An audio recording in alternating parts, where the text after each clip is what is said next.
ಜೊತೆಯಲ್ಲಿ ಬಿಜೆಪಿ ಮತ್ತು ಜೆಡಿಎಸ್ ಸರ್ಕಾರವನ್ನು ಬೀಳಿಸುವಂತ ಪ್ರಯತ್ನವನ್ನು ಮಾಡ್ತಾ ಇದೆ ಅನ್ನೋ ಆರೋಪ. ಯಾರು ಬೀಳಿಸ್ತೀರಿ ಅಂತ ಎಲ್ಲೂ ಹೇಳೇ ಇಲ್ಲಲ್ಲ. ನಾವು ಎಮ್ ಎಲ್ ಎರ್ನೂ ಭೇಟಿ ಮಾಡಿಲ್ಲಲ್ಲ. ಯಾವ M L N Congress M L N ಭೇಟಿ ಮಾಡಿದ್ದೀರಿ? ಅವ್ರ ಪಾರ್ಟಿಯವರು. ನಾನು ದಿನ ಪತ್ರಿಕೆಯಲ್ಲಿ ಟಿ ವಿ ಮಾಧ್ಯಮದಲ್ಲಿ ನಾನು ನೋಡ್ತಾ ಇದ್ದೀನಿ. ಅವಾಗೆ ಕುರ್ಚಿಗಳದ ಚೇರು, ಏನದು ಚೇರು, ಮ್ಯೂಸಿಕಲ್ ಚೇರ್ ನಡೀತಾ ಐತೆ, ಓಡಾಡ್ತಾ ಇದ್ದಾರೆ. ಇದಾದಮೇಲೆ ಡಿ ಕೆ ಶಿವಕುಮಾರ, ಅದಾದಮೇಲೆ ಪರಮೇಶ್ವರ, ಖರ್ಗೆ ಅವರು ಏಕಾಏಕಿ ಓಡಿ ಬಂದ್ಬಿಟ್ರು. ಖರ್ಗೆ ಅವರ, ಎಂ ಬಿ ಪಾಟೀಲ್ರ,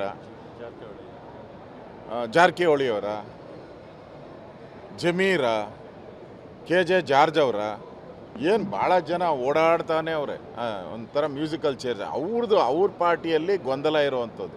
ಈಗಾಗಲೇ ಸಿದ್ದರಾಮಯ್ಯ ಆದಮೇಲೆ ಯಾರು ಮಾಡಬೇಕು ಅನ್ನೋ ಚರ್ಚೆನೂ ಕೂಡ ಕಾಂಗ್ರೆಸ್ಸಿನ ಎಮ್ ಎಲ್ ಎಗಳಲ್ಲಿ ಬಹು ಚರ್ಚಿತವಾದಂಥ ವಿಚಾರ. ಬಿ ಜೆ ಪಿಯಲ್ಲೂ ನಾವು ಏನು ಚರ್ಚೆ ಮಾಡಿಲ್ಲ. ಯಾರಾದರೆ ನಮಗೇನಂತೆ, ನಾವೇನು ಸರ್ಕಾರನ ಬೀಳಿಸ್ತೀರಿ ಅಂತ ಎಲ್ಲೂ ಹೇಳಿಲ್ಲ, ಬೀಳಿಸುವಂಥ ಅವಶ್ಯಕತೆಯೂ ಇಲ್ಲ.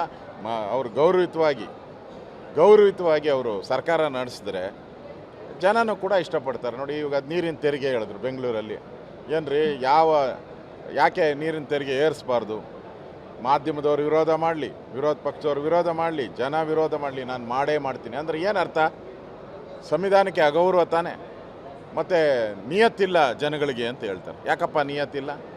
ನಿನಗೆ 136 ಸೀಟ್ ಕೊಟ್ರಲ್ಲ, ಅವಾಗ ನಿಯತ್ತಿತ್ತ?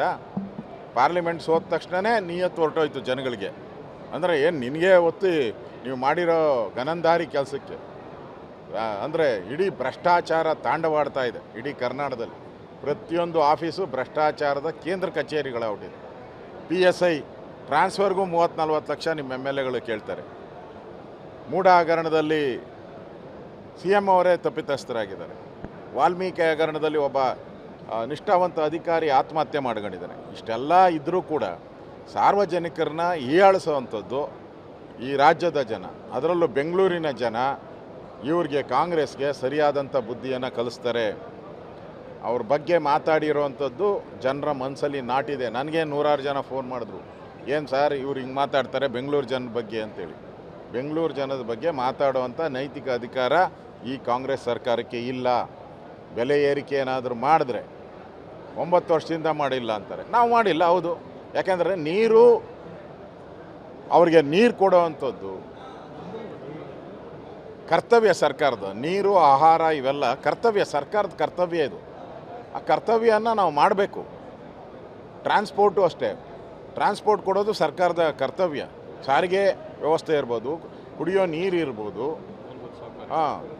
ಮೂಲಭೂತ ಶೌಚಾಲಯಗಳಿರ್ಬೋದು, ಆಹಾರ ಇರ್ಬೋದು, ಅದು ಮೂಲಭೂತ ಸೌಕರ್ಯ. ಅದು ಕೊಡಲೇಬೇಕು ನಾವು.